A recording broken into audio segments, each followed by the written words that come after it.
Excuse me. What's up, guys? Welcome to the LTL Podcast. I am here with Tim. Hey. And it's a little late, but this is going to be our playoff prediction / playoff preview episode.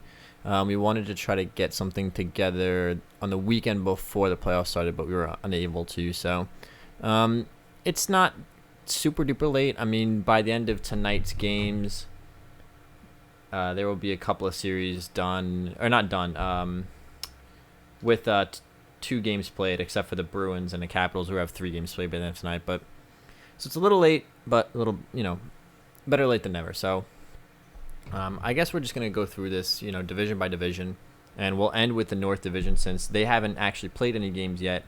Their series is starting tonight at 9 p.m. Keep in mind this is being recorded the 19th at around 5:30. So we haven't yet seen the results of tonight's game, so if any information appears outdated in any way, just know that this was recorded ahead of time. So I guess we'll just start in the East Division, the division that we all know best. We'll just start with the first and the 4th seed. So the 1st and the 4th seed matchup, the New York Islanders and the Pittsburgh Penguins have played 2 games to this point. The Islanders got the split on the road. They won game 1 in overtime, lost game 2 yesterday by a score of 2-1. So I guess just give me your prediction, what you ended up putting on the bracket, and then kind of your thoughts on things so far up here for the Islanders and the Penguins. So that Islanders-Penguins series is an interesting one after watching last night's game. But I think the struggle really is going to come down to for the Islanders is that first goal in the game. Because if they go down, I don't expect them to be able to come back and win. I expect Sid to pour it on. Hardwood's gravy. But, so, with that being said, I think Pitt is going to win. Even though you put on your bracket that the Islanders are going to win? Yeah. We can ignore that. This is after watching the games. I'm saying. I mean, so my original prediction, I thought the Islanders going into it, but the offense just looks invisible. Absolutely abysmal, and that's what they needed. They need to capitalize on Pittsburgh's lacking on the defense and the depth.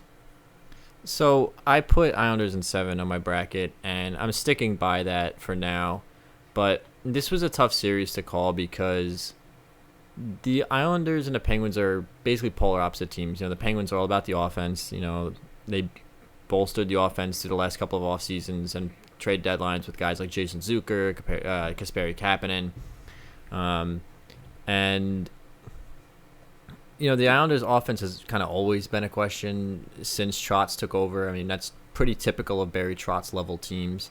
But specifically just because the Islanders don't have a ton of talent up front. And then obviously, losing Anders Lee, who was on pace for 40 goals this year, is a big blow to the whole team. So, I said Islanders in 7, and I gave them the benefit of the doubt in 2 areas. One is the goaltending.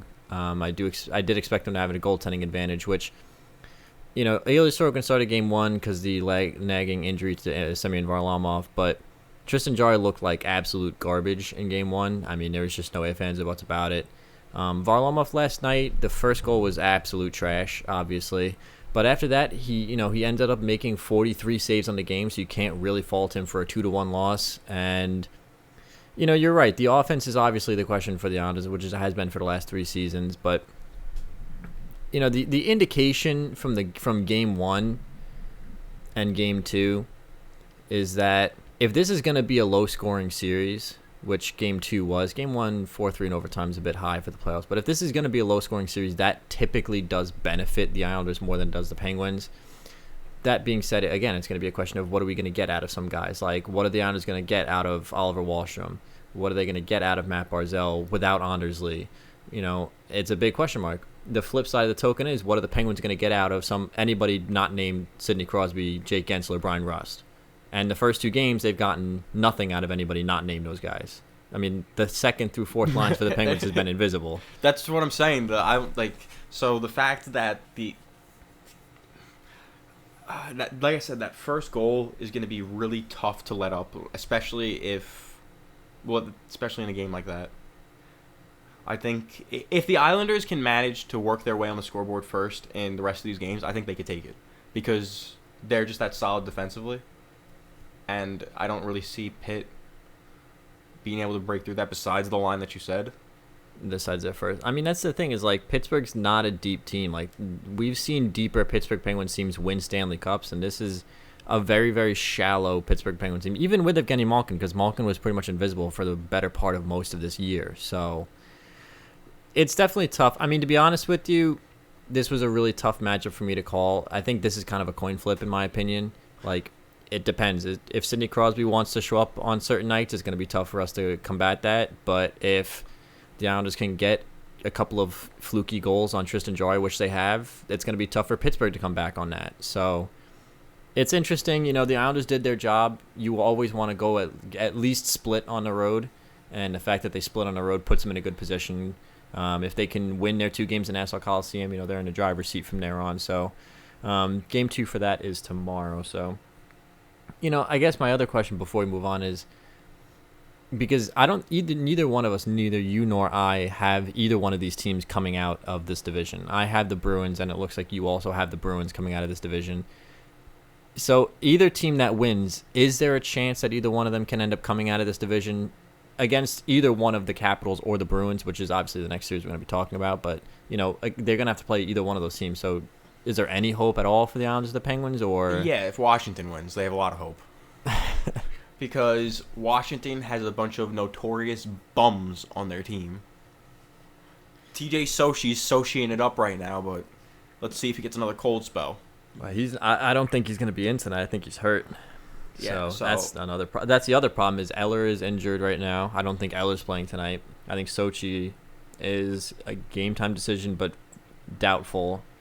And you know, the Capitals are a deeper team than we've seen in the past, but they're not as deep as the Islanders are, I don't think, and I definitely don't think they're as deep as the Bruins are. I mean, and that goaltending situation, even if, let's say, Vanacek comes back. Vanacek. Yeah, Vitek. I was trying to pronounce his first name. Vitek Vanacek, even if he comes back, it's still a tough goalie situation for them because I still think Varlamov and Sorokin are better options. I mean, Tristan Jarry, you know, for what it's worth, isn't bad, but I don't want to say I told you so to the Penguins fans, but in the beginning of the year, I did say that that's the glaring spot on the team because there's no safety net behind Tristan Jarry. You know, and if he fumbles like he did in Game 1, you don't have a safety net because Casey DeSmith has less experience than he does, and right now DeSmith's hurt, so you don't have a safety net at all. So it's Jarry or nothing. So if Jarry has a couple more games like Game 1 where that glove side continues to be a problem because all 4 goals the Islanders have scored have been on the glove side so far. That backhand nip was disgusting. Oh, yeah.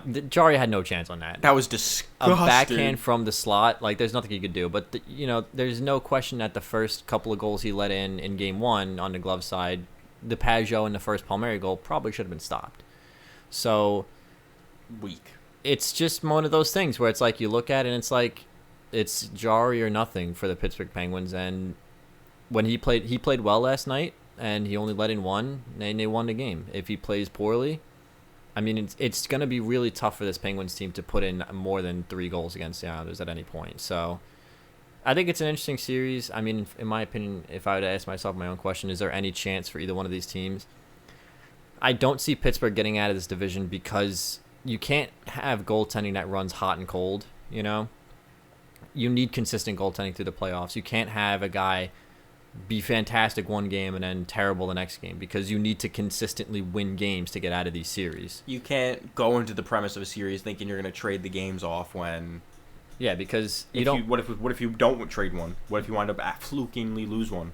You don't want to go into Game 7 asking yourself, well, which goalie am I getting tonight? Am I getting Tristan Jarry or am I getting like 4 goals on the glove side Tristan Jarry? You know, so I think the Islanders have a decent shot to get out of the division, but it all comes down to the goaltending. And even in my bracket, I have them losing to the Boston Bruins in the second round, which, you know, let's talk about the Bruins and the Capitals. They also split, and they play Game 3 tonight. The Bruins did their job. They split on the road.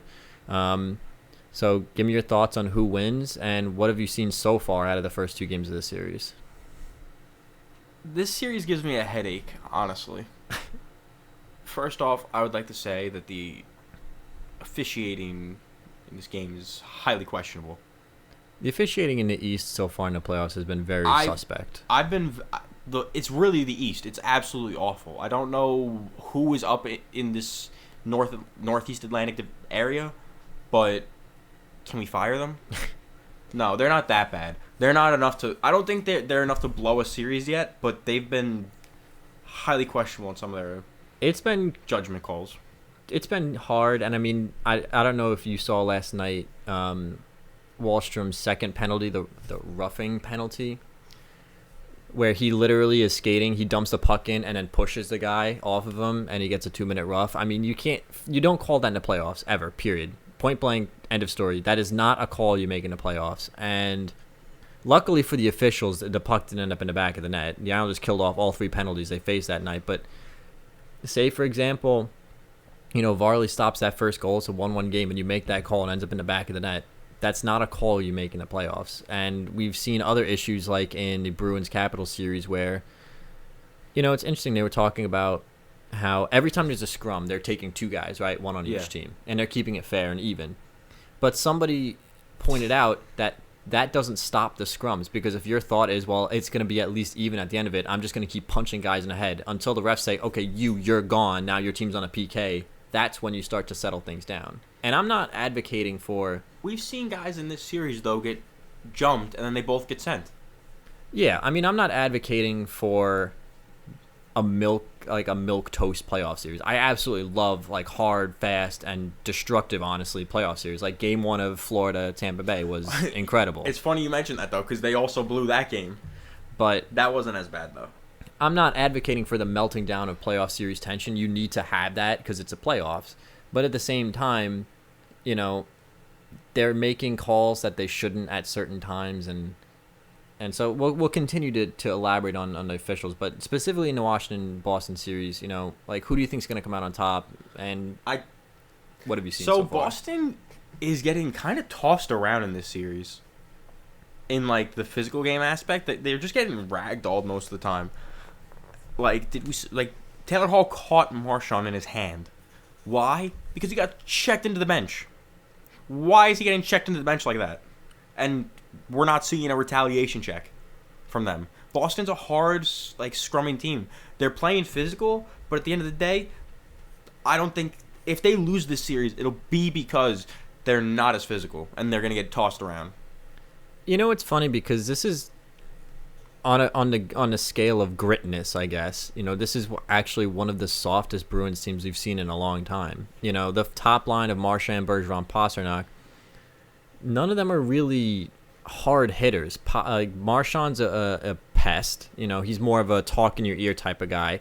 Pasta's a goal scorer, and Bergeron is that calm, cool, collected. It's funny because Marchand was actually talking about how Bergeron calms him down during the games, and you could see that in Game 2 at one point. He took Marchand aside, was like, "Stop taking roughing penalties, you asshole! They're gonna kill us." Those penalties were so bad that he took. So, but gone are the days when we have Milan Lucic, Nathan Horton, Zdeno Chara, and even Torrey Krug is a nasty player. We don't have the Johnny Boychucks on this team anymore. Even Chara, who wasn't a rough guy, but he's a physical presence on the ice. And we're now seeing them transition to guys like Taylor Hall and the young guys that they're bringing up like Jeremy Lauzon. These guys are not prototypical Bruins players. So it's interesting. We think of the Bruins as this rough and tumble hockey team, but this is probably the softest Bruins team we've seen in a long time. They're getting in there too. Like I said, the hits if you watch the game, they're going in to hit Tom Wilson, and Tom Wilson's just standing them up. They're going in to hit Raffy, or Raffle, whatever the hell his name is. Michael Raffle? Yeah, Raffle. Raffle's dropping guys. Not that Raffle's not a big guy, but... I mean, he's really not, he was always more of a third-line scoring forward than a checker. So, the fact that he's, just dumpstering some of these players is kind of crazy. I mean, the Caps have a size advantage for sure because they have guys like Garnet Hathaway, Tom Wilson, Alex Ovechkin, guys that'll put you through the boards. Whereas with the Bruins, like, we don't really have a super hard checker outside of Trent Frederick, but I don't think Trent Frederick is even playing. So I would be surprised if Trent Frederick doesn't see an enhanced role by the end of this series. If the Bruins keep getting outplayed physically, I would be very surprised if we don't see Trent Frederick get moved up to like the third line just to start throwing some of his weight around. But with that being said, I think they're physical enough to take just about everyone else in the East, or this whole division, if they just can manage to get past this Washington team, which I think they will.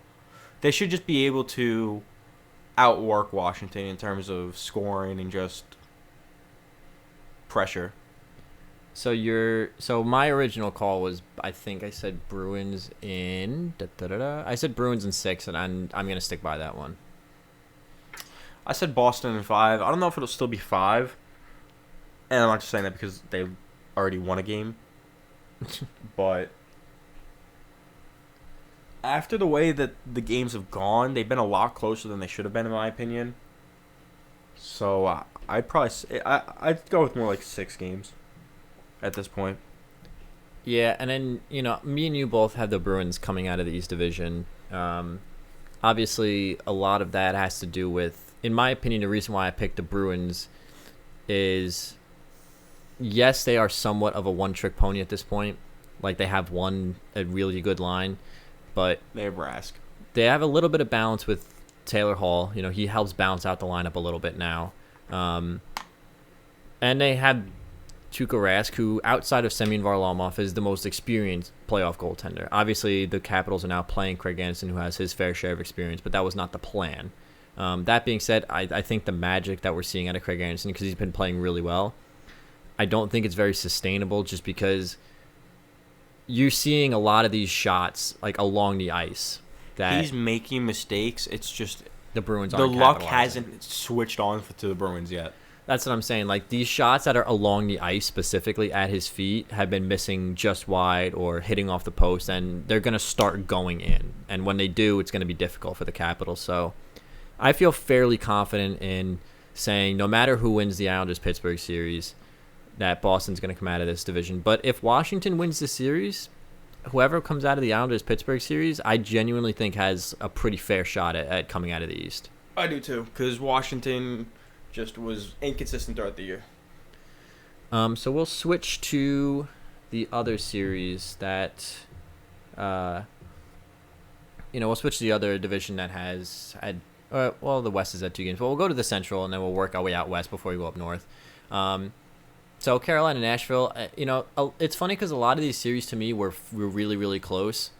But this to me was the most open and shut series. I had the least difficulty picking the winner. I mean, I picked Carolina in 5, and I know that you picked Nashville in 6. But do you still stand by that through 2 games? Or they played 1 game, and game 2 is tonight. So I thought this was pretty open and shut. But why are you going with the Nashville Predators over the Carolina Hurricanes? Because they caught fire at the end of the season. They kind of got hot. I think that they might be able to roll it in. And if the Nashville's problem in the playoffs, their whole past 20 years has been goaltending. Like essentially failures in clutch moments. Pecorine had 1 good playoff run. That was it. And other than the time that they went to the finals, I always forget it. It was either 16 or 17. I think it was 17. Yeah. And outside of that, which had a much better team up front.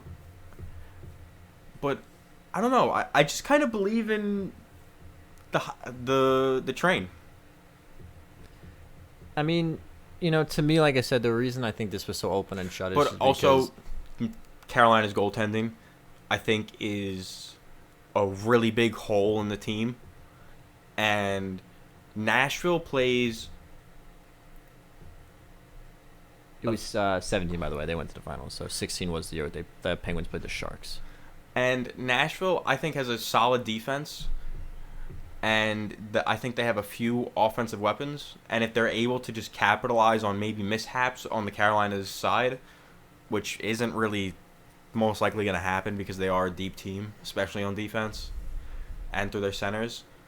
But I don't know. I just kind of believed in Nashville this year. So the reason that I thought this was the most open and shut case, in my opinion, was going into the playoffs, I gave Carolina an advantage on every front except for goaltending, which I gave the advantage to the Nashville Predators for Yusei Saros, who had a really awful, terrible start to the year, but had a really, really solid second half. He really turned it on towards the end of the year as well. There was a surprise starter in Carolina.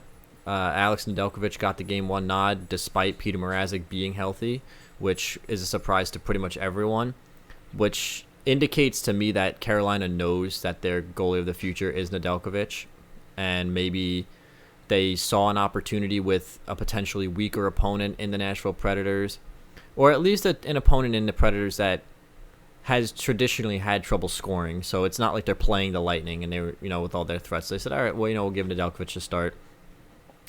I just think that the Hurricanes are better at every position. I mean, centers, wingers, depth, defensemen. The defenseman is not a huge advantage. I'm not going to say they're far and away better. It's a slight advantage, if anything.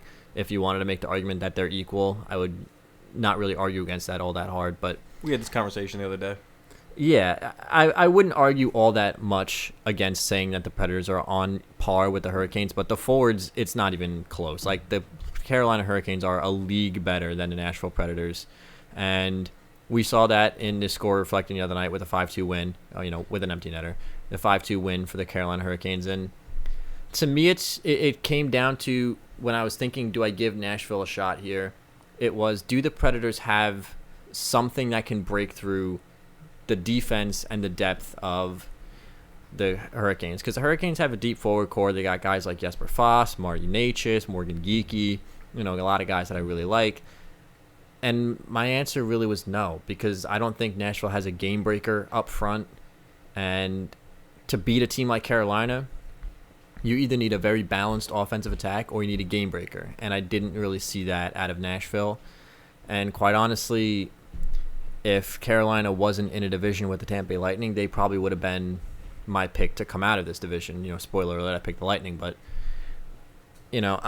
I'm sticking by Carolina in 5, and that's not a shot at Nashville. I just don't like the offense, and it's not like they're a team coached by a guy like Barry Trotz with a superb defensive system. They're going to rely a lot on their goalie, and I just don't see them being able to keep up shot for shot with the Carolina Hurricanes. So that was my ultimate rationale. It was a YOLO pick, but I would also like to say that this was my YOLO bracket, and we don't have the full details of my other bracket because the NHL wouldn't let me save it on my phone. So we'll go to the other series here, Florida and Tampa Bay. Tampa Bay has taken the first 2 on the road. Surprisingly, surprising a lot of people, actually, the Tampa Bay Lightning ended up in 3rd place in this division. Most people had them as the favorites to win, myself included. They fall to 3rd place, but of course, the whole, and let's talk about, are the Tampa Bay Lightning circumventing the cap with the things that they've done? And my honest answer would be, if I was the Panthers, I would be asking the NHL to look into it, because Stamkos is one thing because he played throughout the year. He was banged up throughout the year, but he did play, he played, I think, like 20 or 30 games. I think he's a really crucial part that people are forgetting about when they bring up the whole cap issue with the Lightning right now. But at least he played during the exactly. season. So we can kind of respect the fact that he's coming back into the lineup, because it wasn't this big farce, essentially. I mean, we knew Cooch wasn't playing during the regular season because of his surgery, but my issue is he had been skating on the Tampa Bay practice ice for about a month before the playoffs, which indicates to me that obviously a guy skating doesn't mean he's healthy, right? He's not he's not in a contact jersey. He's not in a team practice, but his surgery and his recovery time shouldn't have been as long as it was, though. He should have been back, with maybe 10, 15 games left. We knew that he was going to miss the whole year, but my problem is he just so happens to get cleared the day before playoffs start. It's not like Stamkos last year, who missed the entirety of the playoffs and came back for the finals for 1 game. You know, it's not like Kucherov is coming back in for Game 6 of the second round where that he was really trying to get back as quickly as possible and the doctors wouldn't clear him. It's very evident to me that the doctors were waiting to clear Kucherov until the cap doesn't mean anything anymore. So if I was the Panthers, I would be at least asking the NHL to look into it because it's shady. It's a bit shady that he was skating for a month and then the day before playoffs, like, oh, Kuch is back. It's like the shame of the NHL, and I've said this on my other podcasts with the whole other Tom Wilson issues and things like that. The shame of the NHL is that the hierarchical society will forever shun teams from questioning or saying anything. I mean, it wouldn't surprise me if the GMs put together like an anonymous thing, you know, and like signed off on it, but it's just hard to say because when you start bringing into question like the medical doctors and stuff, you get into like a really weird area where it's like now you're delving into Kucherov's like medical history and like that stuff's private, it's not technically public information, and so you get into a sensitive area, but it's not all that well hidden of a secret that Kucherov's coming back for the playoffs is a cat move more than anything else. There was videos of him, Gronkowski, and Stamkos skating and shooting on Gronkowski and net like 4 weeks ago. Yeah, so it's evident this wasn't a medical problem. This was a cat problem, and it's kind of shady. It's kind of garbage of the Lightning to do this. If you're an NHL player, especially during the strict COVID protocols, if you're not 100%, that team is not going to let you skate, especially go shoot around with an NFL superstar, with the other injured player on your team. So, you know, all of that is to say, I think that the league should at least take a look at it. But if we just go back to strictly the playoff series, you know, I ended up saying Lightning in 7. I give a lot of credit to the Panthers, and I really, really did want to pick the Panthers to win this series. And I said Lightning in 7 before I knew that Kucherov was playing Game 1. I think even without Kucherov and Stamkos, they would still be winning this series. And my rationale for that is I like a lot of things about the Florida Panthers. I really do. I think they have a really good team. Chris Driedger starting. But it's just so unfortunate for the Panthers that it's like, congrats, you almost won your division. Here's your prize, the Tampa Bay Lightning. You know, like the Lightning are a complete team. They have no holes on this roster. Offense is phenomenal. They're deep. They have hitters. They have checkers. You know, they have pests. The guys like Blake Coleman, Alex Killorn, Pat Maroon. You know, they're not a soft team up front. The defense is stacked. The goaltending, I mean, Vasilevsky was superb last night. I mean, dynamite. There's no holes on this team. So it's just unfortunate for the Panthers that the reality of the situation is, oh, you almost won the division. You missed out by a couple points. Here's the defending Stanley Cup champions. Like, thanks. You know, I like the Panthers. It's almost as if the Panthers are also almost a complete team, but the Lightning are just a little bit better at every single position. And so it's like, it's hard to give a lot of leeway to the Panthers at this point. That's not to say they can't win, because I really almost did pick the Panthers to win this reminds series. Me of the old Montreal Rangers series that they used to have, where it's like the Canadiens are good, but the Rangers are just a little bit better at every spot, and so they always won those series. Exactly, and the one time they didn't was because the goaltending wound up being and also, you know, Henrik Lundqvist can't stop a all-star shot apparently in the last game of the series, but you know, we'll let that go. So you said Florida in 5, which obviously is not a reality anymore. But do you think there's, at this point, after dropping the first 2 at home, which the old adage is you're never in trouble until you lose at home in the playoffs. You know, you're always in a series until you lose at home. And not only did the Panthers not get a split they didn't get 2 wins at home, they didn't even get a split. They dropped both on the road or at home. And now they have to go on the road to Tampa Bay for 2 games. Which means the Lightning have placed home ice advantage in their favor at this point. So it's going to be a tough road back for the Panthers. Do you think they have a chance at it, or do you think at this point they might get 1 or 2, but this series is all but said and done? So I think that the first game that they lost was really tough to lose because they lost it on a shitty penalty call. And that game was so physical. It was so well reffed, honestly, up until that penalty against Uyghur. that super weak call that wound up leading to the game tying and then winning goal. Well, that's how it went, right? They tied on that goal and then they. Let me pull up the box score. Well, either you're way. talking about the Braden Point goal, right? Yeah. So the Braden Point power play goal was the tying goal. Yeah, and then Braden Point ended up getting that breakaway that sealed the deal. So that goal makes a huge difference because as a team that's playing as physical as they were in that game, you now have to double back and look, well, this can't happen again. Because they scored on it. It's not like they got away with one. The Tampa Bay Lightning went and capitalized. And that's something that can't happen when you're trying to play a game like that, because now you're going to start questioning yourself.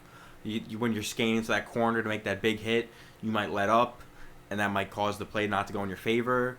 There's just a lot of issues, I think, that came with that and that game, losing that game. So at this point, I'd have to give the Lightning it, but I had the Panthers going. This was in my YOLO bracket. I had the Panthers going to the Cup, and in my real bracket, I had the Lightning because I'm not a chimp, and I understand that, as we agreed. It's not like that Nashville-Carolina series where Nashville's goaltending really could stand on their head, and that could force Carolina to lose that series in the end. In this series, you're not going to stand over Vasilevsky on your head. No. And so if you weren't able to get the lead in this series, I don't expect them to win. Because we've seen the Lightning fail before in the playoffs, but it was instant. It was because they came out slow, and then the ball just rolled against them.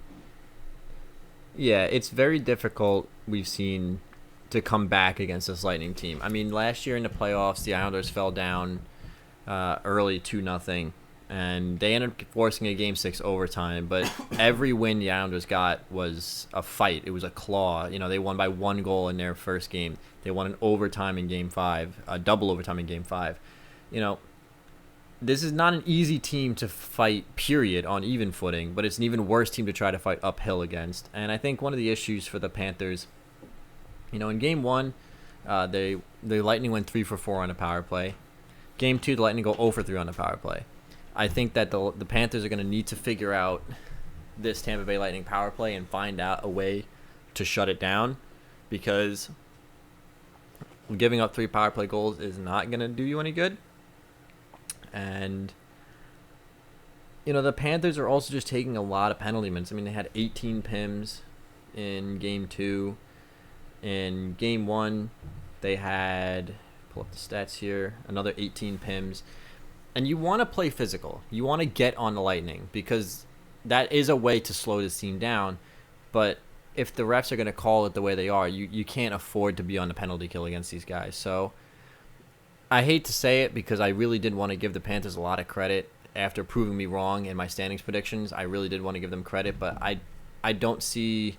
Not only did you lose 2, but you lost 2 at home. I mean, that is a very hard hill to climb. I also really want to ask Joel Quenneville what he was doing when he started Chris Driedger in Game 2. If Bob starts the next game and he plays out of his mind and he stonewalls the series, I will understand exactly what he did. But if that isn't the case, he's quite a moron for what he did. I mean, people were saying that Bob wasn't good in Game 1. He let in 5 goals on 40 shots, so he made 35 saves. But like I said, 3 of those goals were on the power play. And not only were on the power play, they weren't floaters from the point. The first 2 were cross-crease one-timers to Nikita Kucherov. And the third one, the Braden Point one, Nikita Kucherov faked out everyone, including both of Bob's defensemen, and they let the pass go right back into the slot for a tap-in. Bob had no chance on any of those. 0. And you can say what you want about the 2 breakaway goals. I mean, the other 2 goals were breakaways, so where's the defense, you know? I think the first goal he should have had, it was because there was a partial break by Blake Coleman on a shorthanded goal. That one, I think, is the only one that he really would have wanted back. The other 4, I mean, 3 power play cross-crease one-timers and a breakaway. I mean, you have to start asking yourself, well, where's the defense? So I disagree strongly with putting in Driedger in Game 2. He didn't play terribly. No, and it's nothing against him. He played great all year. And from what I understand, they did it because of how well he played against Tampa Bay all year.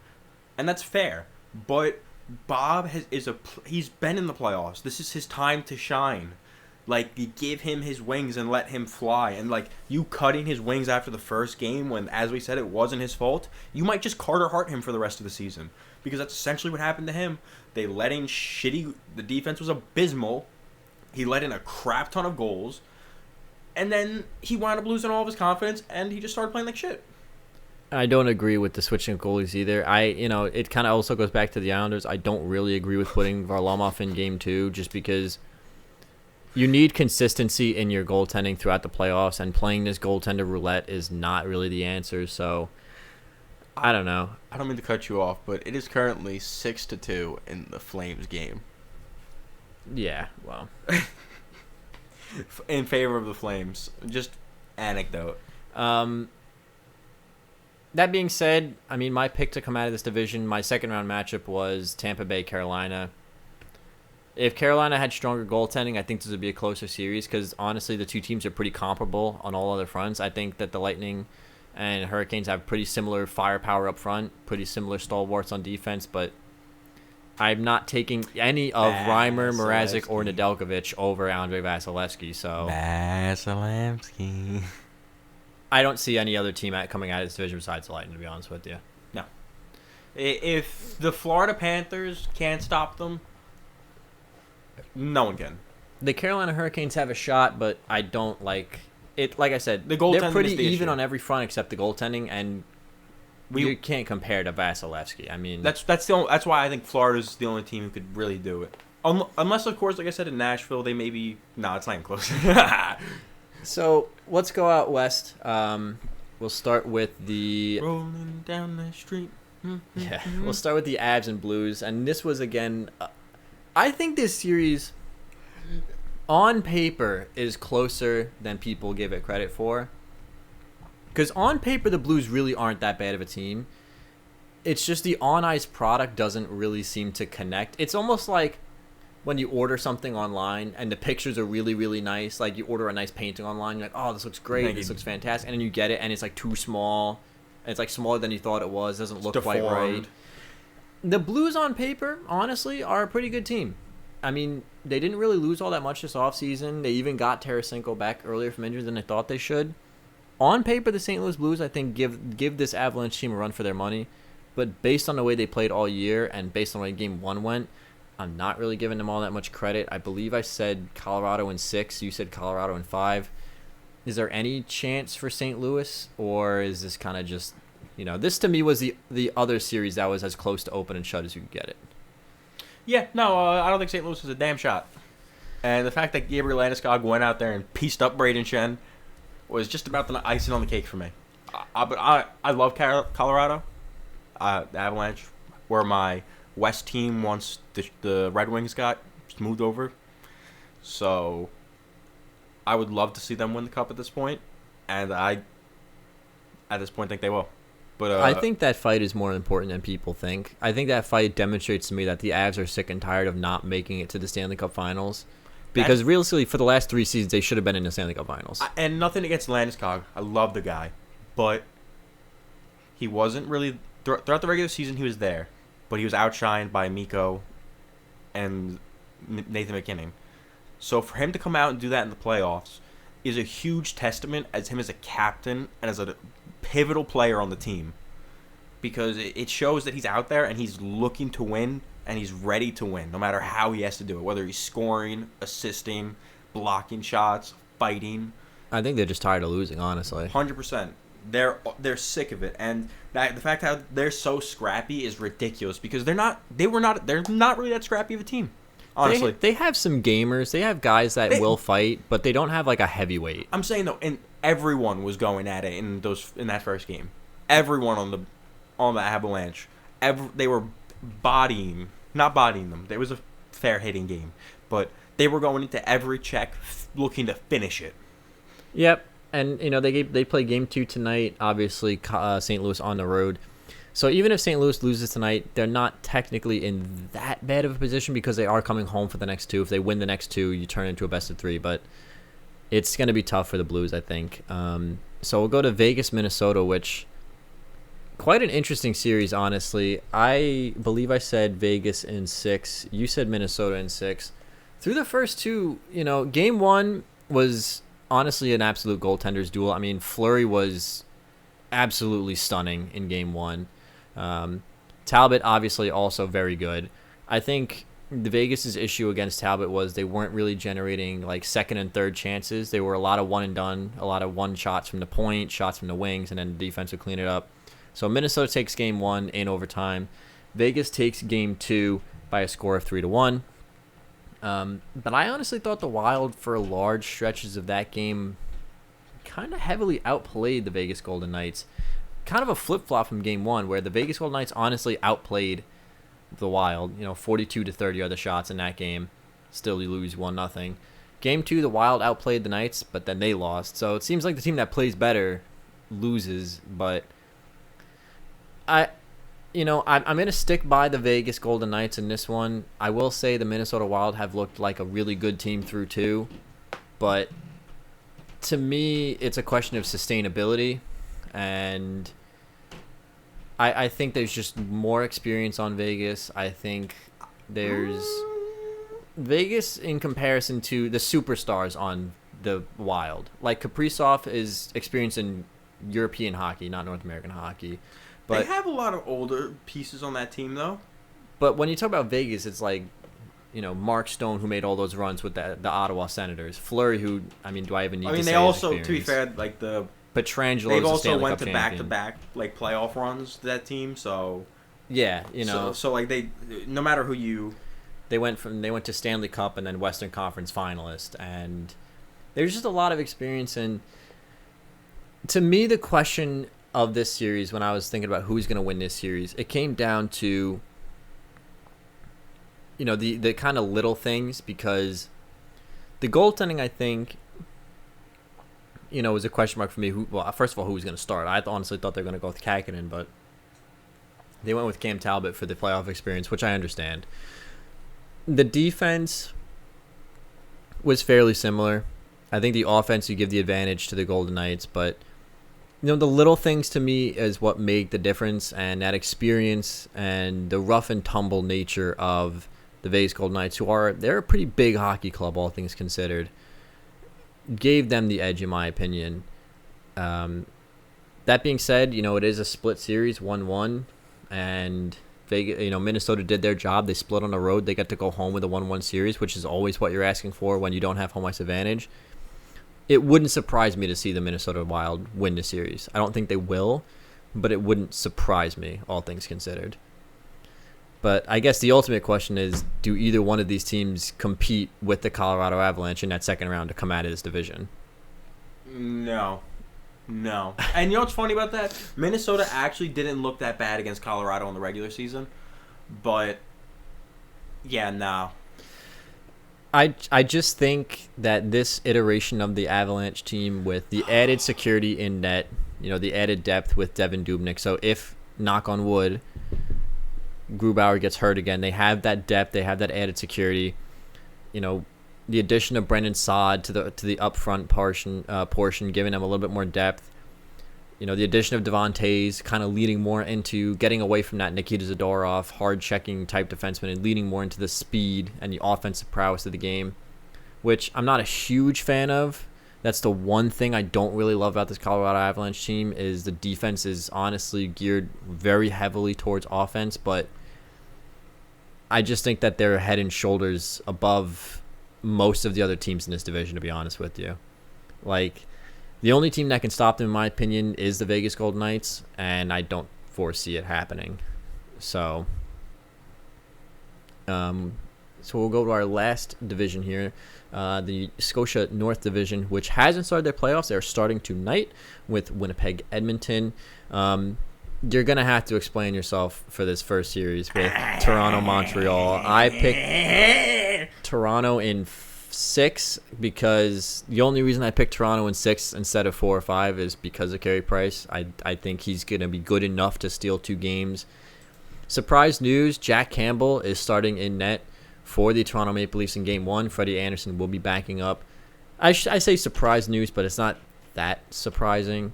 You picked Montreal in 5, so I'm going to need to hear some explanation on this one. All right, so you need to listen. You need to hear me out. I think Carey Price is on his last go at it. I think he is going to recognize that this team and his age are parting ways sooner than later, and he needs to win this. If he doesn't, he will never get another shot, essentially, is the way that I look at it, and I believe that will drill enough into him to get it. And the Montreal-Toronto series throughout the year was pretty close, like the matchups. I thought so. And at the end of the season, Montreal was playing better. Yeah. Not overall, but against them. You know, the interesting thing about Montreal is we have so many questions about who we're even going to see in Game 1 at this point, because apparently, you know, the rumor on the street, this isn't confirmed, obviously, because the game hasn't happened yet, but the rumor is that Kotkaniemi, Suzuki, and Caulfield are all going to be scratches Game 1, which I don't know how true that is. But if that is true, then Ducharme really is trying his best never to get hired as a National Hockey League coach ever again, because that is completely ridiculous. Because honestly, Montreal defensively is a good team. I really do like their team defensively. But they're not good enough defensively to shut down the Toronto Maple Leafs. So you're going to need those goal scorers up front to help get you back in the series. You know, we're not sure if we're going to see Brendan Gallagher. His status is questionable. We're not sure if we're going to see those young guys. And I think the recipe for success for the Montreal Canadiens is a mix of the success that they saw against the Penguins in the qualifying round last year, where you're not shutting down the Toronto Maple Leafs top line because, quite honestly, you're not the Columbus Blue Jackets. You don't have the ability to do that. So you need to just limit the damage. If you can hold that top line to a goal every night, just one, you've done your job. So the rest of the issue is, you know, obviously the Toronto Maple Leafs have a lot of depth. They have basically 4 scoring lines. They have no grit at all. The other issue is the same reason that I think that I said Montreal would be the same reason that Toronto could win it. Because you have guys like Spezza, Thornton, who are looking to make their final runs. JT finally might want one if he doesn't break his stick in the middle of the face-offs. Yeah, so you know, you go to start, you shut down, you don't shut down top line. You're asking just to hold them to 1 or 2 goals. We'll say you're asking to hold both the top lines, your top 6, to 1 goal each. You know, you hold Tavares, Nylander, and Hyman to 1 goal. You hold Marner, Matthews, Jesus, and I think for some reason Galchenyuk was playing on a top line. But you know, you hold that top line to 2 goals. You can effectively shut down the next 2 lines. But you're going to need your goal scorers to even that up. And quite honestly, without guys like Nick Suzuki or Cole Caulfield or Kotkaniemi... Let's point that out. This bracket was done way before that news came out.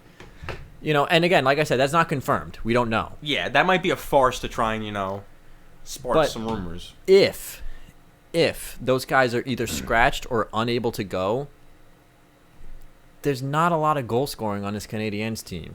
And that's what it's going to come down to. You're not shutting out the Toronto Maple Leafs in 4 games. You know, you're not shutting out the Toronto Maple Leafs enough times to win a series. So you're going to need your goal scorers to show up and bail you out at some points. And this is the same issue we've always had with the Canadiens, which is where are the goals coming from? And without Suzuki, without Caulfield, and without Kotkaniemi, you're relying on Tyler Toffoli essentially as a whole. And playing with Josh Anderson, Anderson's not a bad player, but he only had like 18 points in the regular season. And like, so if you want to guarantee, if we want to go off like statistics or whatever, and like our pre-game judgments, and we want to say that if you want to say that Tyler Toffoli's guaranteed a goal a game, then you have to admit that Matthews is guaranteed a goal a game. And with that in mind, you also have to admit that Marner's good for at least 2 assists a game. So, like, where is the other goals from the Canadiens coming exactly. from? So, like I said, that's why it would come down solely to Carey Price in the end. And I just want to go on a record as this is not me gushing about how great the Leafs are, because I really don't like the construction of their team because they're soft as anything. Like, they're 10-ply. They're baby shit. But if they played the Washington Capitals in this first round, half the team would be on the they IR. could lose. Like, they could lose to the Capitals in this first round. But I don't think the Canadiens really just have enough to hold them off. And I guess it's kind of a similar discussion with the second matchup here, which is Edmonton Winnipeg, which I said Winnipeg in 7, I believe. I did. And you said Winnipeg in 4. That was both a real stab at them and a really bold prediction. But I think that I mean, we both have Winnipeg, so what out of the Jets are you liking in this matchup against Connor McDavid and the Edmonton Oilers? I really like Winnipeg's forwards, and I don't like Edmonton's goaltending. Well, yeah, so we've seen Kyle O'Connor shoot it from the blue line on a wrist shot and it go in against good goalies. You love calling him Kyle I know, O'Connor. I always He's not do. Irish. I know. Kyle Connor. I don't know why. He's an honorary Irishman. It's because I know a person named Kyle O'Connor, so I just keep saying his name. He's an honorary Irishman. I mean, he's probably Irish. I don't know, actually.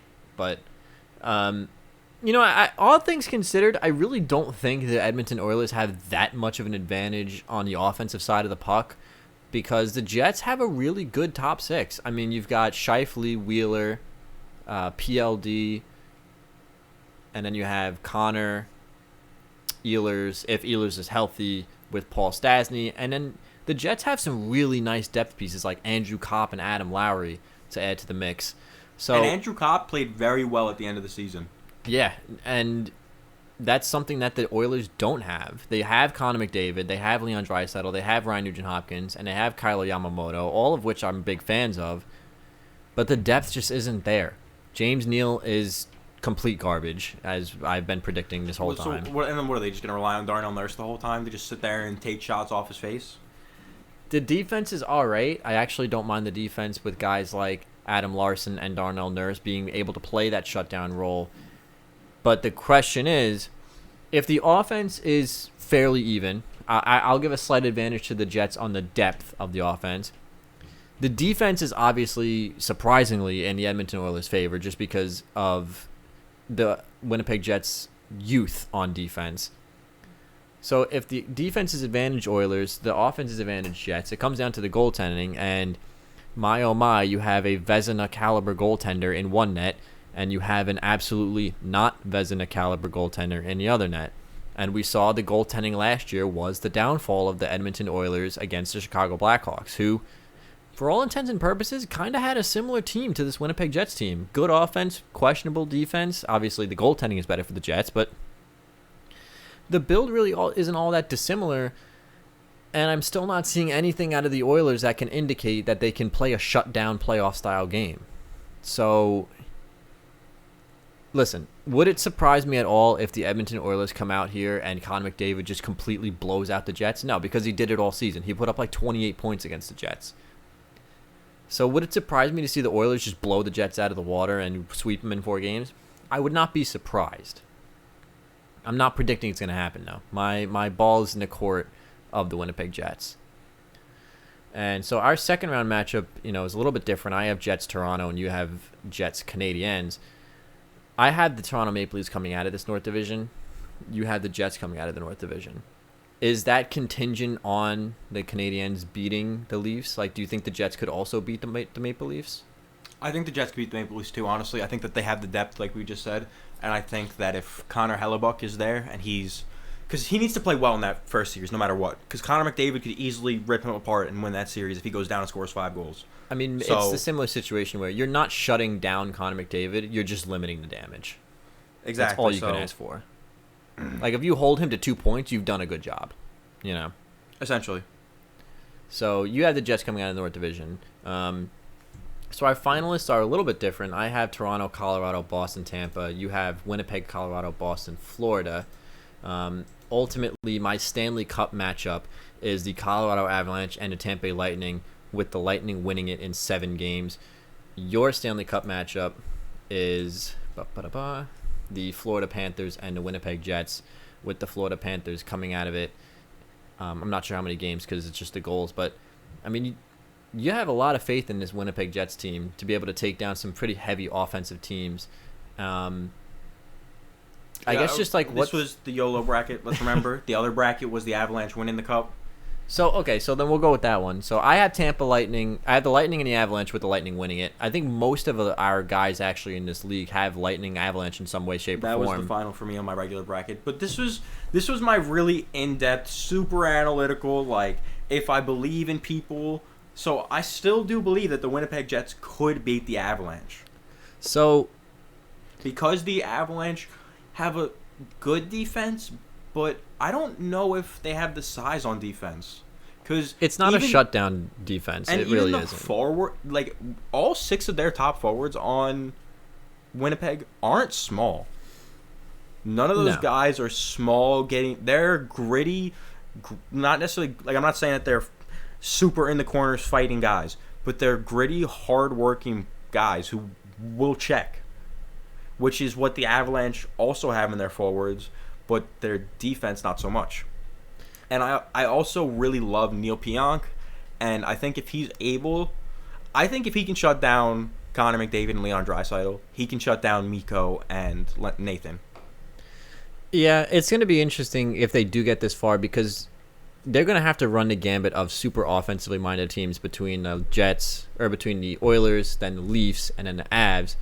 I just think that the Avs and the Leafs have more depth than the Oilers do, so you're not just relying on shutting down one line like you are with the Edmonton Oilers. Obviously going back-to-back is hard for any team. We've only seen it happen once, with the Pittsburgh Penguins, and any team before that, I forget who was the last team to go back-to-back. Didn't the Blackhawks? The Blackhawks didn't go back-to-back in the 2010s. But I just think that the Lightning have no holes. I mean, the offense is star-studded, and they're deep. They have their grinders. They have their heavy checkers. The Penguins went back-to-back also. I'm saying the Penguins were the ones in 16, 17. And then I think the last team before the Penguins was the Red Wings, I think. They were. And if you mean winning, and if you just meant appearances, though, I was talking about winning. Okay, I would say because appearances is different. Yeah, no, just winning is. I think the last team before that was in the 90s, but. And I think it was the Red. No, I think it was the Red Wings in 2000 or whatever. They didn't win in. Whatever. Late 90s. Yeah, because they didn't win in 06. They lost to the Penguins. They played the Penguins twice back to back, and they won the first one, lost the second one. But. Would it surprise me to see the Avs win? No. I think the Avs are another team that is a complete team. They have no glaring holes. They just have minor nitpicks that I'm not huge fans of. Like we've said before, I'm not a huge fan of how heavily offensively minded the defense is. Really the only defensive defenseman in their top 4 is Eric Johnson. Otherwise, you have Graves, Makar, and Taves, who are all very much offensively minded defensemen who aren't bad in their own end, but they don't have a Victor Hedman. They don't have a Ryan McDonough. They're missing those real shutdown type players, and I think that in a matchup between the Avalanche and the Lightning, with all the offensive firepower in the world, it would come down to, can Victor Hedman take that final shift against the McKinnon line and shut them down to lock up a game win by 1 goal, versus can a guy like Makar and Taves do that, or Makar and Graves do that against the Kuch line? It's a little bit more questionable at that point. So. And obviously the goaltending would be a huge advantage for the Lightning because Vasilevsky is arguably the best goalie in the league. In a series between, the Avs and, the Jets, I mean, it would be another question of, can the Jets limit the damage enough from the lines? Because they have the offense to score the goals. And if the Avs defense is as questionable as we're thinking it is, they would be able to, respond with a couple goals themselves. So, ultimately I think that all 4 teams that end up getting to this point obviously are going to deserve to be here. I don't think we're going to get another year like the Carolina Hurricanes where in 2019, where it was kind of evident they didn't really deserve to be in the Eastern Conference Finals when they got swept out by the Bruins. So I think by the time we get to these semifinals, it's going to be just a dogfight. But ultimately, I just don't see a team being able to stop the Lightning unless the way to stop the Tampa Bay Lightning is to get on top early and to get ahead of the series and play physical against the right players. Because if you get into a shoving, if you get into a checking match against their fourth line with Pat Maroon, you're not winning that. But if you can lay a few licks, especially on Kucherov if he's just coming back from surgery, if you can lay a few licks on him, slow him down, slow Stamkos' legs down, I mean, you have a shot. But I feel pretty confident in saying Lightning Avalanche is going to be the finals with the Lightning taking it. And, I mean, do I see any other teams being able to take it, to go this far? It's hard. I mean, I could see the Bruins get in there. I can't really see anybody in the North Division getting to the Stanley Cup Finals because I'm not in love with any of their rosters. The only team that could maybe do it is Toronto, and that's if they just score like 18 goals a game. If they go on if they essentially do what the Blackhawks did, they might be able to do it. Yeah, if the Leafs score like 18 goals a game, like we know they can definitely get this far. But I don't think they'd win against the Lightning if they got that far. So that's another thing. But do you have any final thoughts about your playoff predictions or playoff previews or anything before we wrap up here? I have a question that I just wanted to pose quick. That we spoke about briefly before this.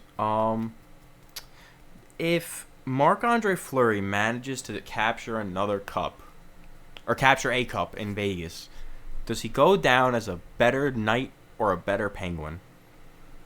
Honestly, I think P would still be remembered as... I think it would be a pretty even split in the way that people remember him, because the things he's done with the Knights are kind of unheard of. Like he's been a better goalie on the Knights than he was the Penguins, without a doubt. In my opinion, I think that's underplaying how good he was early in his career with the Penguins a little bit. I mean, to knock off that Red Wings team was a feat. So I think the difference between there would be he was consistently good on the Knights. So I think in the way that people will remember him, it'll be a pretty even split. Like, honestly, if you retired today, I would remember him just as much as a Knight as I did a Penguin. But I think that has more to do with the media that surrounded him on Pittsburgh as opposed to his play. Because, look, did he struggle in the playoffs? I mean, yeah, absolutely. There were years where Fleury did not look the same. But that being said, since he's left, the Penguins also haven't looked the same. They haven't gotten out of the first round since he left. So then you have to start asking yourself, well, was it really Fleury, or maybe the teams weren't as good as we thought they were? Ultimately, I think if he wins a cup in Vegas, people will remember him more for his time with the Knights, only because what he's done is so unprecedented, because no other goalie has taken an expansion team to the Stanley Cup Finals in his first year. And to go from expansion team to Stanley Cup champions in 3 seasons is unheard of. That's why I think it's... sorry. No, I would say that's why I think it's an interesting question, because the feats that he's pulled off with this team and the fact that he was the first goalie for the team also, I think, lead a very big impression on that. Ultimately, I don't think he has played that much better with the Knights than he did early on in his tenure with the Penguins. But because of the scale of his achievement with the Golden Knights, if they win a Stanley Cup, just because of the records he would set, he would probably be remembered more for his time with the Knights. And also just because his time at the end of Pittsburgh was so media heavy, And bittersweet. Yeah. With getting benched in the playoffs. I don't think it would be because of his play, but maybe because of the spectacle around his winning the Cup in Vegas. I think he'd be remembered more as a Knight. But that being said, when he gets inducted to the Hall of Fame, because he most likely is at this point, he's going to probably get inducted as a Penguin just because he spent most of his career there. And it wouldn't surprise me to see them ultimately retire his number. But I don't know. That's a good question. Leave your guys' thoughts down below. Leave it in the comment section or hit us up on Twitter about your thoughts on that, because that is an interesting question. Marc-Andre Fleury, forever a Penguin, or ending his career in the twilight with the Knights, where he will be remembered. Let us know your Stanley Cup predictions down below. Let us know in the comments or hit us up on Twitter at LightningLam1. Watch as my bracket completely falls apart after round 1 like it does every year. And watch my YOLO bracket be the correct one. Last year was the first time my Stanley Cup champion wasn't out in the first round in like 3 seasons, where I actually predicted the Stanley Cup Finals correctly. I said Dallas, Tampa, except obviously Tampa won. So watch as my bracket this year completely falls apart, and you guys get to call me an idiot in the comment section because I will deserve it. So next week, because I will deserve it. Next week, we're just going to be talking about the series as they progress. The North Division will finally have their playoff series start. And who knows, maybe by next week we'll have some series wrapped up if some go only 4 or 5 games. So I want to thank you guys for watching, and we will see you guys again next time.